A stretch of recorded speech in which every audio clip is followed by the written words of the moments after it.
Você já reparou que um terapeuta cristão, que é excelente, mas às vezes vive no aperto?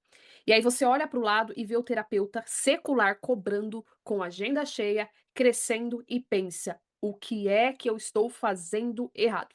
Meu nome é Débora Leal e esse é o primeiro vídeo do meu canal, onde a gente vai falar da psicanálise, ciência e filosofia, junto com a fé, sem romantizar o sofrimento e sem espiritualizar a pobreza. E hoje eu quero abrir um quadro que vai ser o nosso espaço de verdade, na rota com a psicanálise. Porque tem coisa que você só melhora quando a gente para de fingir que não existe. O que eu quero dizer pode te incomodar, mas talvez irá te libertar. A maioria dos terapeutas cristãos não trava na técnica, trava na identidade. E o preço que ele não sustenta na clínica sempre paralisa ele. E olha que engraçado que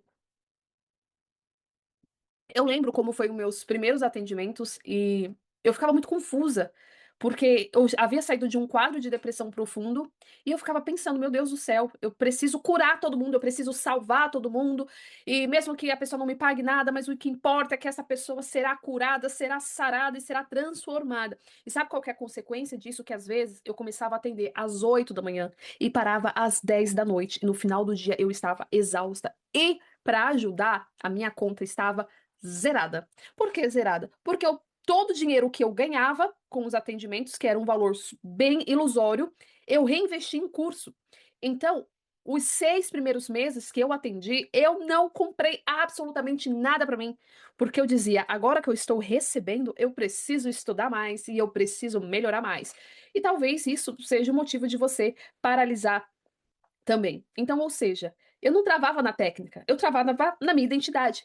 E o preço que eu não sustentava na clínica era sempre quase o mesmo lugar que eu não conseguia sustentar dentro de mim.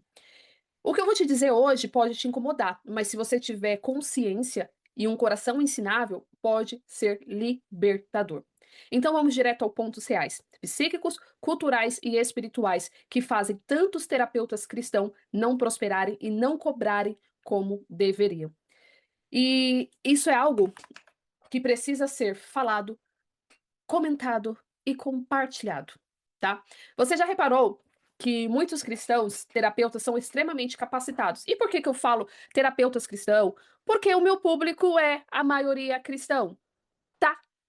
Eu falo mais pra gente crente, né? Gente, eu vim de uma linhagem que é a linhagem pentecostal e nós aprendemos que é mais fácil um camelo entrar pelo buraco de uma agulha do que um rico entrar no céu. Ou seja, a riqueza era pecado, sim. E mesmo eu estudando a mente, eu trouxe isso para psicanálise. Então, por isso que eu não conseguia cobrar dos meus pacientes. E sabe o que que é pior? Pode piorar um pouquinho. Às vezes, eu ia atender casos que eram muito complexos e que eu não havia aprendido no curso. Então, o que que eu fazia? Pagava um novo curso para saber lidar com aquilo. E isso foi virando assim, gente. Meu Deus do céu. Chegou um momento que era insustentável. Até que eu falei: não, para, preciso olhar para dentro de mim. Qual que é o problema da Débora? E talvez seja o seu problema também. É, eu comecei a observar como o Asaf, né? Sabe quando o Asaf fala assim: "Ah, eu estava vendo lá a prosperidade da pessoa e eu quase me desviei"? Então, eu estava vendo a prosperidade de terapeutas seculares, muitas vezes com menos formação, cobrando alto. E o estupim para mim foi quando eu vi uma pessoa X, tá? Que não era nem formada em psicanálise, tinha feito um cursinho, sei lá, tá, não tinha se dedicado, cobrando um valor extremamente alto e não tinha metade do meu conhecimento, porque eu assisti uma live e eu estava quase escrevendo na live: "Olha, essa ferida não é essa não, viu, você tá confundindo as 5 feridas emocionais, viu, querida", né. Mas o fato é que não é por acaso, é a estrutura psíquica, cultural e teológica. E na rota com a psicanálise, que nós vamos tratar aqui nesse canal, vocês vão entender que a verdade só aparece quando você para de fingir que não vê. Então vamos ao ponto.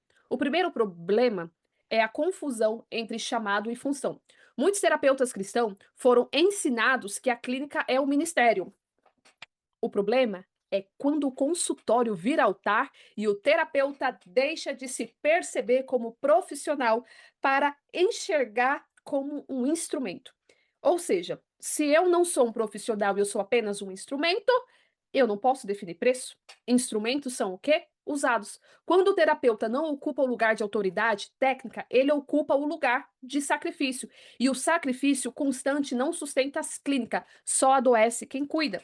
O segundo ponto é que a espiritualização da escassez, gente. Nossa, isso aqui pegou, viu? Ou seja, existe uma ideia silenciosa no meio cristão de que prosperar é perigoso e passar aperto é sinal de fidelidade. Ô, glória! O inconsciente, ele aprende rápido. Se prosperar me afasta de Deus, é mais seguro eu fazer o quê? Não prosperar. Então a pessoa estuda, se forma, se doa, mas trava exatamente no crescimento. Não por falta de fé, mas por medo. E o terceiro ponto, não menos importante, é a culpa. Sabe que a culpa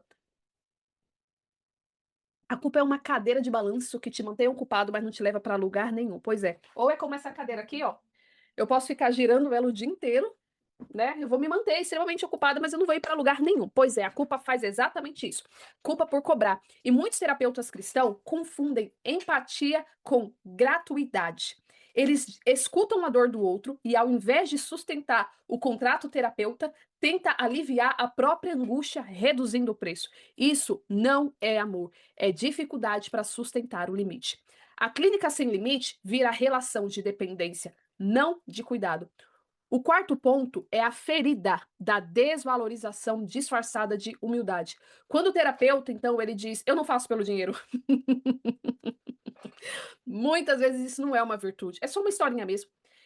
É alguém que aprendeu cedo que não podia ocupar espaço, não podia pedir, não podia receber. A linguagem é espiritual, mas a raiz, meu querido, é emocional. Quinto ponto é a ausência da mentalidade profissional. Terapeutas seculares aprendem a gestão, posicionamento, precificação e contrato. Terapeutas cristãos, muitas vezes, rejeitam isso, achando que o planejamento é falta de fé, porque diz: Deus proverá para si o cordeiro. Então, ou seja, não se planejam, achando, põe na conta de Deus, mas Deus não tem nada a ver com isso não, tá bom? A clínica sem estrutura vira sobrecarga, e sobrecarga é, é algo, gente, que pode dar um burnout. Então você vigia aí na terra. Sobrecarga espiritualizada vira burnout. E o sexto ponto, e talvez o mais profundo, é o medo inconsciente de autoridade. Cobrar bem é ocupar lugar. E ocupar lugar ativa o medo da rejeição, crítica e perda de pertencimento. Muitos terapeutas preferem ser necessários a serem respeitados. Só que necessidade não sustenta a clínica, autoridade sustenta. Agora observa isso com atenção. Jesus nunca confundiu compaixão com autoabandono. Ele cuidava, mas se retirava. Servia, mas sabia quem era. Amava, mas não negociava identidade. O problema, então, não é a fé, é a forma como que ela foi misturada com culpa, feridas antigas e medo de crescer. Quando o terapeuta não separa a vocação de função, ele também não separa amor de limite. E também não consegue separar chamado de preço. Eu quase me confundi aqui. Ele transforma a clínica num campo de sacrifício pessoal. E aqui está a verdade que quase ninguém te fala. Terapeuta que não prospera não sustenta a clínica a longo prazo. E quem não se sustenta cedo ou tarde acaba atendendo cansado, frustrado e desiste. Prosperar não é trair o chamado, é sustentar o chamado sem adoecer. Esse vídeo não é sobre dinheiro, é sobre maturidade emocional, clareza espiritual e posicionamento profissional. E quanto terapeutas cristãos continuam confundindo fé com culpa, o serviço com autoabandono, eles vão continuar trabalhando muito e recebendo pouco. Porque o problema nunca foi Deus, sempre foi a forma como que o terapeuta aprendeu a se enxergar diante de Deus e diante do próprio valor. Se isso fez sentido para você, se inscreva no canal. Esse quadro é para quem não quer mais romantizar a dor nem viver a clínica baseado em culpa. Nos próximos vídeos, eu vou aprofundar como essas travas se formam no inconsciente e como sair delas sem perder a fé, a ética e a identidade. Esse é só o começo da rota.